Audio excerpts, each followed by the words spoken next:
Hello everyone, welcome back to my channel.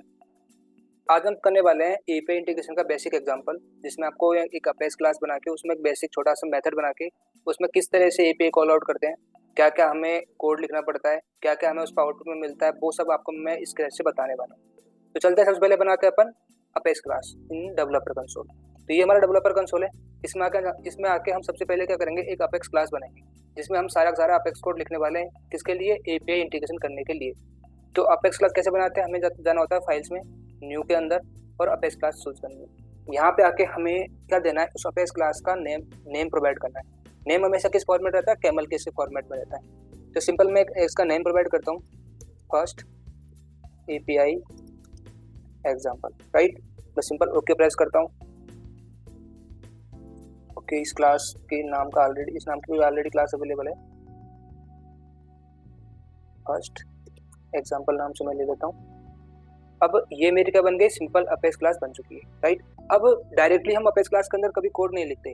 हमें क्या करना होता है, किसी भी अपेक्स क्लास के अंदर एक मेथड बनाना होता है और उस मेथड के अंदर हम अपेक्स कोड लिखेंगे, राइट। तो सिंपल हम बनाते हैं method public static void gate data, right. अब हमने क्या कर दिया, इस अपेक्स क्लास के अंदर सिंपल एक मेथड भी बना दिया। अब देखो, मेथड का नाम हमें क्या देना है, हमेशा कैमल के फॉर्मेट में ही प्रोवाइड करना, ठीक है। अब देखो, सिंपल मेरा क्लास बन गई, मेरे एक मेथड बन गया। अब इस मेथड के अंदर मुझे क्या करना है, कुछ लाइन का कोड लिखना है जो किसके लिए हेल्पफुल रहेगा, अपने अपेक्स कॉल आउट करने के लिए, मतलब कि अपने जो वेब सर्विस है उसको कॉल आउट करने के लिए। अब क्या लिखना होता है, सबसे पहले कौन कौन से हमें इंस्टांस बनाने होते हैं, मैं आपको पूरा वन बाय वन बताने वाला हूँ। सबसे पहला इंस्टांस हमें बनाना पड़ता है HTTP का न्यू HTTP। ये क्या काम करता है, हम इसको क्यों बनाते हैं इस इंस्टांस को? तो इस इंस्टांस को बनाने का क्या रीजन है, जब भी हमें मान लो रिक्वेस्ट कॉल करनी है वेब सर्विसेज वगैरह ऐड करने के बाद में, जिस सर्वर पर, जिस डेटाबेस पर हमें रिक्वेस्ट भेजनी है, वो किसके थ्रू भेज सकते हैं अपन? इस HTTP के थ्रू भेज सकते हैं, ठीक है। तो ये हमारे उसके लिए काम आने वाला है। फिर हम क्रिएट करेंगे इंस्टांस HTTP रिक्वेस्ट का, HTTP रिक्वेस्ट, जो क्या करेगा, जिसके अंदर हम हमारा एंड पॉइंट यूआरएल, जो भी मेथड है कि गेट पोस्ट पुट डिलीट, जिसमें हमें चलाना है, राइट, और जो जिस यूआरएल पे हमें भेजना है रिक्वेस्ट, वो सारा हम कहाँ करेंगे, इस HTTP रिक्वेस्ट नाम के इंस्टांस के अंदर हम ऐड करने वाले हैं, राइट। हम इसके अंदर डालेंगे, इसका इंस्टांस का नाम लिख देता हूँ मैं, सिंपल रिक्वेस्ट, जिसके क्योंकि हम इसके अंदर पूरा रिक्वेस्ट ऐड करने वाले हैं।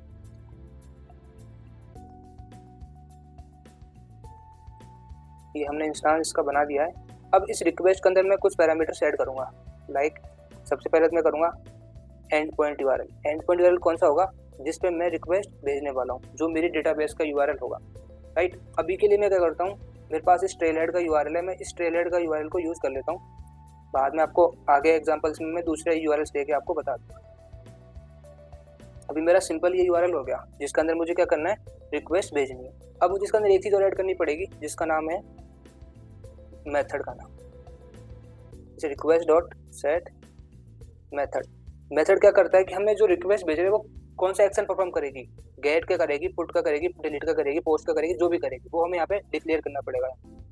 जैसे कि मैं अभी गेट कर रहा हूँ, राइट, तो मैं गेट का डेटा यहाँ पर, डेटा को मैं गेट कर लूंगा, किसके थ्रू गेट कर लूंगा, इस एपीआई के थ्रू मैं गेट कर लूंगा। कहाँ से? डेटाबेस से, राइट। अब जैसे कि मेरे पास रिक्वेस्ट बन गई, अब जब मेरी रिक्वेस्ट कॉल होगी तो मुझे उस रिक्वेस्ट का रेस्पॉन्स भी मिलेगा, राइट, और उस रेस्पॉन्स के अंदर से फिर मैं डिटेल निकालूंगा, राइट। तो मुझे क्या करना पड़ेगा, यहाँ पर एक और इंस्टेंस बनाना पड़ेगा, वो किसका होगा, रेस्पॉन्स का, HTTP रेस्पॉन्स का, राइट। HTTP रेस्पॉन्स को मैं क्या कर दिया, यहाँ पर इंस्टेंस बना दिया, राइट। अब देखो, यहाँ का मैं इंस्टेंस का नाम भी ले देता हूँ, सिंपल दे देता हूँ नाम। अब इसके अंदर मुझे क्या करना है, जो मैंने ऊपर HTTP का जो इंस्टेंस बनाया था इसको यूज करना है, HTTP डॉट, अब जिस रिक्वेस्ट के अंदर मैंने क्या डाला है, जो ये डिटेल डाली है, एंड पॉइंट यूआरएल और मेथड वगैरह मैंने डाले हैं, वो मुझे यहाँ पर यूज करने पड़ेगा। तो HTTP डॉट सेंड, अब सेंड के अंदर मैं क्या लिखूंगा, ये रिक्वेस्ट का नाम, जिस रिक्वेस्ट के अंदर मैं सारी डिटेल ऐड कर रहा हूँ, अब वो रिक्वेस्ट मेरे को यहाँ पर चाहिए, राइट। अब मेरी रिक्वेस्ट यहाँ पर कॉल हो चुकी है, किसके थ्रू हुई है कॉल, इस HTTP इंस्टेंस जो मैंने यहाँ पे क्रिएट किया उसके थ्रू। अब इस रेस्पॉन्स के अंदर सब कुछ है। अब हमको इस रेस्पॉन्स के अंदर से क्या क्या फैच करना है, क्या क्या हमें मिल सकता है, राइट। सबसे पहली चीज़ तो हमको इस रेस्पॉन्स के अंदर से स्टेटस कोड फाइंड करना कि हमने जो भी रिक्वेस्ट कॉल की है उसका हर एक का क्या स्टेटस कोड होता है। ठीक है, मैं एक सेपरेट वीडियो बना दूंगा जो भी HTTP कॉल आउट का जो स्टेटस कोड होता है, ठीक है, 200 204 500 जो भी होता है सबका मैं एक सेपरेटली एक्सप्लेन कर दूंगा उसके अंदर। अब मैं सबसे पहले क्या करता हूँ, मेरे पास रेस्पॉन्स कोड क्या आता है मैं वो प्रिंट यहाँ पे करवा देता हूँ। सिस्टम डॉट डिबग, इसके अंदर मैं लिखूंगा simple response code dot gate status code, right. अब दूसरी चीज़ मैं क्या करूँगा, अब दूसरी चीज़ मैं यहाँ पे गेट कर सकता हूँ कि इसके बॉडी के अंदर मेरे पास में क्या है वो भी मैं गेट कर सकता हूँ। अभी मैं सिंपल स्टेटस कोड को यहाँ पे प्रिंट करवा के बता देता हूँ आपको कि जब मेरा ये कॉल आउट होगी, ये मेरा मेथड कॉल होगा, तब मेरे पास में स्टेटस कोड क्या आएगा। अगर मैं बाद में स्टेटस कोड के बेस पे यहाँ पे एक्सप्लेन कर सकता हूँ, आइडेंटिफाई कर सकता हूँ कि भाई मेरी जो ये API कॉल आउट मैंने की है कि वो सक्सेसफुल हो गई है या फिर उसमें कोई एरर आ चुकी है, राइट। अब कॉल कैसे करते हैं, मैं अनोमनस विंडो ओपन करता हूँ। सिंपल मुझे लिखना पड़ेगा यहाँ पर अपनी क्लास का नाम और उसके अंदर मुझे लिखना है यहाँ पर मेथड का नाम, राइट। अब जैसे मेरा मेथड कॉल होगा यहाँ से, तब मेरे को यहाँ पे आउटपुट मिल जाए। मैं सिंपल प्रेस करता हूँ एग्जीक्यूट बटन,